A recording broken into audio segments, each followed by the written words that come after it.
अस्सलामुअलैकुम। उम्मीद है तमाम दोस्त खैरियत से होंगे। दोस्तों, जैसा कि आपने आज का टॉपिक देख लिया होगा, गिरीदार मेवे और बीजों पर मुश्तमिल ग़िज़ा क़ल्बी सेहत पर मिस्बत असरात रखती है। बढ़ते हैं दोस्तों ताज़ा तरीन टॉपिक की जानिब। उससे पहले चैनल को सब्सक्राइब कर बेल आइकॉन का बटन प्रेस कर दीजिएगा ताकि आप दोस्तों को ऐसी इन्फॉर्मेटिव वीडियोज़ मिलती रहें। ओस्लो एक नई तहकीक में मालूम हुआ है कि रोज़ाना गिरीदार मेवे या बीजों का खाया जाना दिल की सेहत पर मुमकिना तौर पर अच्छे असरात मुरतब करता है। बढ़ते हैं दोस्तों आज के टॉपिक की जानिब। यूनिवर्सिटी ऑफ ओस्लो और स्टॉकहोम के इंस्टीट्यूट के साइंसदानों की टीम ने 19 लाख अफराद पर किए जाने वाले 60 मतालों का जायज़ा लिया।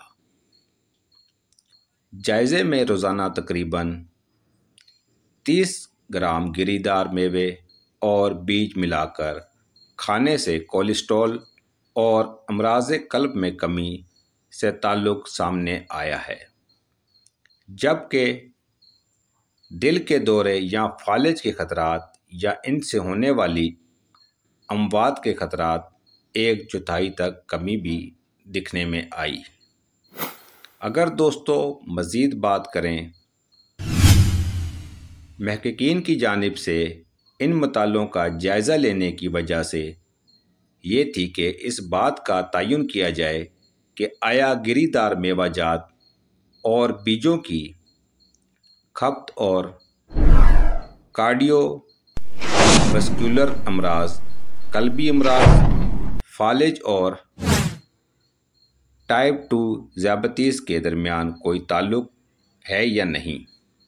Journal food and new transaction में शाया होने वाले इस तहकीक की नताइज में ये बात सामने आई कि वो अफराद जो ज़्यादा मकदार तकरीबन 30 ग्राम तक में बीज और गिरीदार मेवे पर मुश्तमिल ग़िज़ा खाते थे, इनके ये ग़िज़ा ना खाने वालों की निस्बत कार्डियोवैस्कुलर अमराज में मुब्तला होने के इम्कानात 19% तक कम थे, जबकि इस अमराज से मौत वाक़िया होने के इम्कानात 23% कम थे। अगर दोस्तों मज़ीद बात करें, जबकि इन अफराद की क़ल्बी बीमारी में मुब्तला होने के इम्कानात 18% कम होते हैं, जबकि इस बीमारी से मौत वाक़िया होने के इम्कानात 25% तक कम। उम्मीद करता हूँ आप दोस्तों को आज की इन्फॉर्मेटिव वीडियो पसंद आई होगी।